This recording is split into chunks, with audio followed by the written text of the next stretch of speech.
नमस्कार। छोटे भाई की छोटी बातों में फिर से आपका स्वागत है। मैं आज आपको एक अजीब दास्तान या एक किस्सा सुनाना चाहता हूँ। और ये दिन था मई की 1 तारीख, जो विश्व श्रमिक दिवस मनाया जाता है। और इस वर्ष इत्तेफाक से वो बुद्ध पूर्णिमा का दिन भी पड़ गया था। स्थान था कानपुर से करीब 20 किलोमीटर दूर चौबेपुर के पास एक ईंट के भट्टे का। पश्चिम में सूरज ढलते जा रहा था।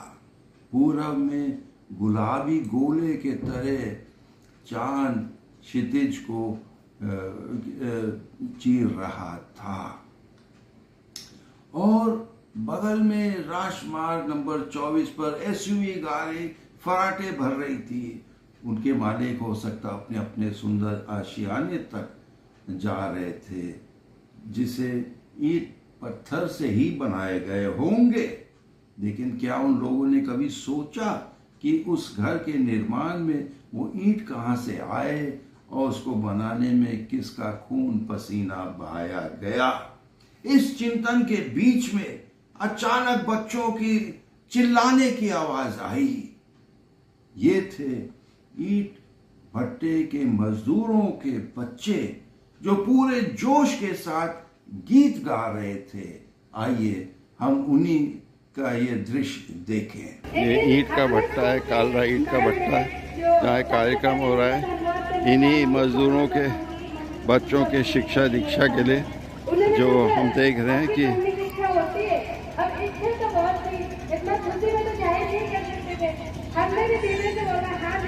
विजया दीदी के नेतृत्व में और उनके इशारे पे ये काम हो रहा है। 12वीं पास से लड़की क्या पढ़ेगी ये, क्योंकि 1 से 5 तक स्कूल जाता है। लेकिन हम बहुत ऊंचे लेवल पे पहुंच के भी हम छोटी छोटी चीजें भूल जाते हैं, मतलब नहीं कैच कर पाते।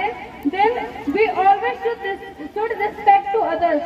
कि अगर उस वक्त मैं सोचती कि मैं 12वीं पास में क्या करूंगी पास के स्कूल में जाके, तो शायद मैं अपनी बहुत सारी कमियों को नहीं सुधार पाती और हमेशा एक मन में ईगो बना रहता, यानी कि घमंड रहता किसी न किसी चीज का। तो उन्होंने मुझे अवसर दिया। अब मैं आपको बताऊं कि इन बच्चों के सपने को साकार करने के पीछे किसका हाथ है। वे हैं विजया रामचंद्रन, जिसे प्रेम और श्रद्धा के साथ हम लोग विजया दीदी कहते हैं। आपको ये जानकर हैरानियत होगी कि आपके पूज्य पिताजी और कोई नहीं बल्कि हमारे पूर्व राष्ट्रपति आर वेंकटरमन साहब हैं। और आपके पति डॉक्टर रामचंद्रन हैं, जो दशकों तक कानपुर आईआईटी में प्रोफेसर के रूप में तैनात रहे। जहां एक तरफ पति विज्ञान आईआईटी में के छात्रों को दे रहे थे, उस दूसरी ओर उनकी पत्नी इन गरीब बच्चों, निस्सहाय बच्चों को प्रारंभिक शिक्षा दे रही थी। आइए हम देखें उन्हीं के शब्दों में, विजया दीदी के शब्दों में, किस प्रकार वे बच्चों को प्रोत्साहित कर रही है।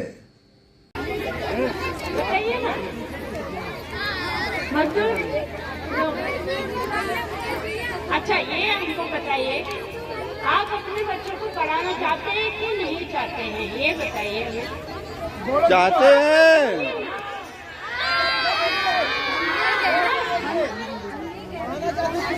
कैसे पढ़ाएंगे? देखिए, यहाँ एक स्कूल है, अपना स्कूल हम लोग चला रहे हैं इसको, ठीक है। पर आप गांव में जाएंगे तो दूसरी जगह पे जाएंगे। आप सुनिए प्लीज, बच्चे लोग बात नहीं करते। तो हम ये कह रहे हैं, आप लोग आगे इन बच्चों की पढ़ाई गांव में कैसे कराएंगे, कहाँ भी आप जाएंगे, आप लोग जवाब दीजिए हमें प्लीज।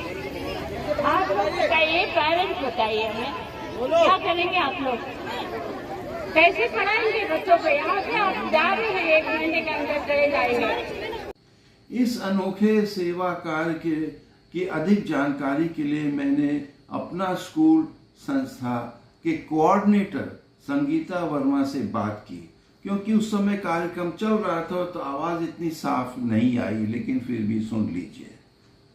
अपना नाम? नमस्ते, मेरा नाम संगीता है। मैं अपना स्कूल से लगभग 21 सालों से जुड़ी हुई हूँ और अपना स्कूल की शुरुआत विद्या दीदी ने लगभग 40 वर्षों पूर्व की थी और ये अपना स्कूल ईंट भट्ठों पे चलते हैं और अभी वर्तमान में अपना स्कूल के 21 सेंटर कानपुर में चल रहे हैं, जिसमें लगभग 700 बच्चे पढ़ रहे हैं। और अभी जो बिहार से, झारखंड से लेबर आती है, ये सारे प्रवासी होते हैं। जब ये 8 महीने के लिए यहाँ काम करने के लिए आते हैं तो हमारे सेंटर यहाँ पे चलते हैं। उसके बाद ये वापस अपने गाँव बिहार झारखंड चले जाते हैं। तो इन बच्चों की पढ़ाई ब्रेक हो रही थी, इसलिए विद्या दीदी ने सोचा कि इन बच्चों को हम पढ़ाई से कैसे जोड़ के रखें। तो ये जब अपने गांव वापस जा रहे हैं तो वहाँ पे भी वो सेंटर चला रही है। लगभग हमारे 5 सेंटर वहाँ पे चल रहे हैं और जो ये बच्चे बिहार झारखंड से आ रहे हैं उनके लिए वो रेजिडेंशियल हॉस्टल। तो मैं आपको पूरा किस्सा बता दूं। संस्था का नाम है अपना स्कूल, जो अपने आप में अनोखा है। लोग स्कूल किसी महापुरुष या संत के नाम से रखते हैं, लेकिन यहाँ का टाइटल है अपना स्कूल, अर्थात इन सब के लिए, किसी और के लिए नहीं। जो आप, ये वास्तव में असली समाजवाद है, क्योंकि ये पूर्ण रूप से समाज को समर्पित है और ये गत 40 वर्षों से चल रहा है। संगीता हमें बताती है कि इस समय के 24 शाखाएं खड़ी हो गई हैं, जिसमें से एक बिहार और झारखंड में भी है और बाकी 22 शाखाएं कानपुर के इर्द गिर्द है। अब तक 20,000 बच्चों ने अपना स्कूल से शिक्षा ग्रहण किया और वर्तमान में 800 ईंट भट्टे के बच्चे, मजदूरों के बच्चे उसमें पढ़ रहे हैं। अब चौंकाने वाली बात सुनिए कि इन्हें 20,000 बच्चों को कॉपी, किताब, स्टेशनरी, यूनिफॉर्म, जूते, गरम कपड़े तक दी जाती है और फीस कितना? 0। निःशुल्क सेवा की जा रही है। और चौंकाने वाली बात, सरकार से उनको 1 कौड़ी पैसा नहीं मिलता है। हमें सोचने को मजबूर करता है कि सरकारें जो है, कोई भी सरकार हो, क्रिकेटर, फिल्म स्टारों के ऊपर करोड़ों रुपए फूंक देते हैं, उनको भारत रत्न और पद्म विभूषण देते हैं, लेकिन जो निस्वार्थ सेवा कर रहे हैं वो अनदेखी रह जाते हैं, तो उनको 1 कौड़ी पैसा नहीं मिलता है। आगे सुनिए, संगीता बताती है कि अब बिहार और झारखंड, यूपी में नहीं, बिहार और झारखंड के प्रांतों में इनमें से 150 बच्चों को सरकारी छात्रावासों में दाखिला मिला है, जो अपने आप में एक और बड़ी कामयाबी है। आइए अब हम इन बच्चों की आत्मविश्वास की कुछ झलक देखें। छोटी सी जिज्ञासा थी अंदर जानने की, और एक चीज बहुत अच्छी थी मेरे अंदर कि लोगों, मतलब अजनबी लोग होते थे, फिर भी जाके हम उनसे बात कर लेते थे, पूछते थे। हाँ, वो थोड़ा बिहेवियर अलग होता है, लेकिन हम डरते नहीं थे। तो हम भी शहर वालों से मिले, वो कानपुर के लोग थे, स्कूल गए। अब हम सोचे इतनी बड़ी लड़की को कौन पढ़ाएगा, ये सोच के परेशान थे। तो ऐसे रोज अंदर से इच्छा होती थी स्कूल जाने की, लेकिन भट्ठे में तो 3 ही लोग थे, मैं, भाई और मम्मी। मेरे पापा आए और भट्ठे का काम देखा और इसके बाद बोला मुझसे नहीं होगा, छोड़ के चले गए। ये हमारे, अब मैं ये नहीं कहूंगी कि पापा मेरे वहाँ गलत थे कि छोड़ के चले गए, क्योंकि जैसी भी सिचुएशन आती है वो कुछ ना कुछ सिखा के जाती है, आपको कुछ ना कुछ एक हिस्सा छोड़ जाती है। अब देखिए किस प्रकार एक पिता, अभिभावक अपने साथियों को प्रोत्साहित कर रहे, आह्वान दे रहे हैं कि वे अपने बच्चों को आगे बढ़ाएं और उनको शिक्षा दें। बाप का बात नहीं मानोगे, मम्मी की बात नहीं मानोगे तो तुम किसको बात मानोगे? जिसको घर से निकाला जाए उसको पैसा, उसको घर रहना, लड़का को मत देना, ये आगे ताकि ही आगे बढ़ सके। इसलिए कि दीदी जी बोला, उन्हें हम बच्चे को डांटे समझाए। अभी भी देखो बच्चा 11वीं क्लास में वहाँ पटना में पढ़ रहा है, अच्छी तरह से, बढ़िया से। सभी को दीदी को भैया ये सब जनते बात देते हैं। बच्चे अपनी प्रस्तुति पेश कर रहे हैं, आइए हम उसकी भी झलक देखें।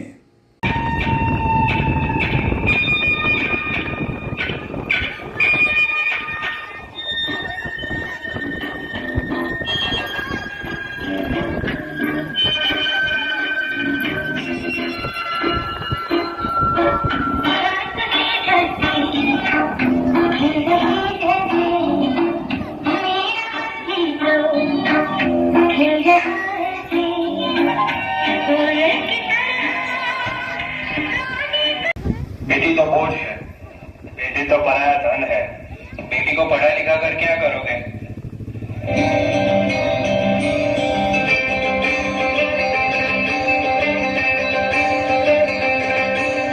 बाबुल प्यारे सजन सखारे सुनो मेरी मैया, बोझ नहीं मैं किसी के सर का, ना मझधार में नैया। पतवार बनूंगी, लहरों से लड़ूंगी, पर मुझे क्या बेचेगा रुपया। और मुझे क्या बेचेगा रुपया।